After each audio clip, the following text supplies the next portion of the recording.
तो आज भी एक और बहुत ही गंभीर विषय हम लेकर के आए हैं जिससे तमाम सारे लोग जूझ रहे हैं, फैटी लीवर। फैटी लीवर अगर डॉक्टर बता देता है तो उन्हें ऐसा लगता है कि कोई लाइलाज बीमारी हो गई है। तो इसका सच जानना चाहेंगे, क्या इलाज संभव है, कौन सी सावधानियां बरतनी चाहिए? ऐसा है, मैंने लगभग 1992 से काम किया है इस फील्ड में और अच्छे तरीके से काम किया। ऐसा नहीं है, पूरी शिद्दत से काम किया है। ये नहीं है कि एक काम को बिजनेस समझ के किया। और अभी तक मान के चलिएगा कि 48 लाख कह देना आसान है, एक बड़ा अंकड़ा है कि 48 लाख से ऊपर लोग जो हैं उनका इलाज हमारे केंद्र में हो चुका है। या यूं कह लीजिए कि इतने लोगों ने हमें विजिट किया है।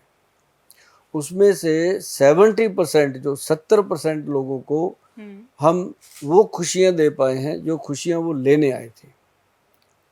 और 30% लोग वो हैं जो पीछे रह गए उन खुशियों से। जो लोग ये कहते थे हम शराब नहीं छोड़ेंगे गोयल साहब, कुछ हो जाए कोई बात नहीं। कोई कहते थे हम खाना पीना नहीं छोड़ सकते गोयल साहब, हम कहते थे भाई कुछ ना छोड़ो, 3-4 चीज़ें हैं, माँ की दाल है, राजमा है, आलू है, चावल है, अरबी है, भिंडी है, सफ़ेद चने हैं, 7 चीज़ें बोलते हैं हम। अगर कोई बीमारी हो गई है, ये 7 चीज़ें बंद कर दो, आधी बीमारी ख़त्म हो जाती है। लेकिन कहते हम नहीं छोड़ेंगे जीभ का स्वाद सर। अब हमने जब 1992 से शुरू किया था, हम तो दाल चावल बंद करवाते रह गए, उसके अंदर कूद पड़े बर्गर पिज़्ज़े। जाकर के वो 1999 में, या यूँ कह लो कि 2000 के बाद 21वीं सदी में ये बर्गर पिज़्ज़ों ने छलांग मार दी। अब क्या करें? और वो हम तो छुड़वा रहे थे, अभी दालें सब्जियां ठीक करवा रहे थे, अब नया शुरू हो गया मैदा। तो ये बहुत बड़ा एक प्रॉब्लम हो गया। अब लोगों ने, पहले तो अपनी रसोई हुआ करती थी, रस की भरी हुआ करती थी, अब उसको बना दिया किचन। अब उसमें किचकिच किचकिच होती रहती है। पहले माँ होती थी, दाल सब्जी बनाती थी, दादी होती थी, दाल सब्जी बनाती थी। अब क्या होता है, अब काम वाली आती है, घर से झगड़ा करके आती है, 2 दिन आती नहीं है, आके वो आपका खाना बनाती है, वो बात बात पे झगड़ा करती है, मेरे को ये चाहिए, मेरे को किचन में ये चाहिए।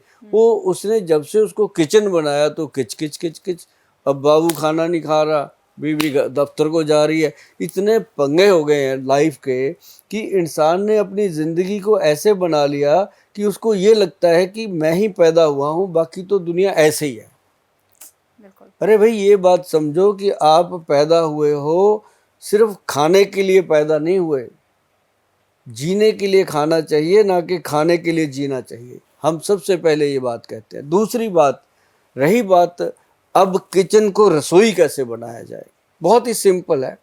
किचन को रसोई बनाना बहुत सिंपल है। मैं कहता हूँ जो खाते हो खाओ, आप रोक नहीं सकते। आप नहीं रोक सकते, क्योंकि जो हवा चल चुकी है उसको नहीं रोक सकते। लेकिन हम उस हवा में जी सकते हैं, उसको अच्छे तरीके से जीवन का स्टाइल बना करके। जैसे फ्रिज के अंदर आप जैसे कोल्ड ड्रिंक रखते हो, जैसे फ्रिज के अंदर अलग अलग फ्लेवर के ड्रिंक रखते हो, उसकी जगह पे आप साथ में थोड़ा सा लस्सी रख लो, दही की लस्सी रख लो। दिन में 1 आध बार जब आप दही की लस्सी पीते हो, उसके अंदर थोड़ी सी हल्दी मिला लो। अरे भाई साहब, आप जितना मर्जी अनाप शनाप खा लो, अगर दही की लस्सी बनाते हो, उसमें थोड़ी सी हल्दी मिलाते हो और उसके अंदर गुड़ या शक्कर मिलाते हो, चीनी नहीं मिलाना।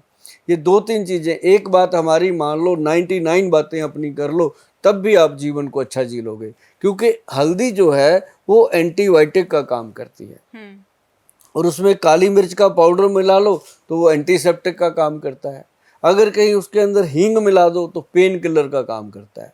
मतलब ये छोटी छोटी चीज़ें हैं, लोग करते नहीं है। अगर मैं आप लोगों को एक बात बता देता हूँ, अगर सुभाष गोयल की आप कोई भी बात मान लोगे, मैं कहता हूँ मैंने अगर आपके फ़ायदे की बात करी वो तो मान ही लो। अगर आपको लगता है ये मेरे फ़ायदे की बात भी नहीं करी गोयल साहब ने, तब भी मान लो उसका, तब भी कोई ना कोई फ़ायदा होगा। क्योंकि ये 30+ 3-4 दशक का एक्सपीरियंस है जो मैं बात करता हूँ आप लोगों के साथ। ये ऐसे बातें नहीं करता हवा से उठा के, ये ग्रंथों में लिखी हुई बातें करता हूँ कि हल्दी, हींग और काली मिर्च का जो मिश्रण है वो पेन किलर छुड़वा देता है। सौंफ, जीरा और अजवाइन, इसका पाउडर बना लो, अपने तवे पे रोस्ट करके, इसको गरम करके रोस्ट कर लो, रोस्ट करके इसका पाउडर बनाओ। एवरी मील जो भी खाना खाते हो उसके बाद इसकी एक चुटकी भर खा लो आप, आधा चम्मच खा लो आप, आपका वेट मैनेज होगा, आपका वजन अपने आप कम होता जाएगा, सेट होता जाएगा। और दूसरी बात, आपकी गट हेल्थ जो है, आपके पेट की जो पाचन क्रिया है वो ठीक होती जाएगी।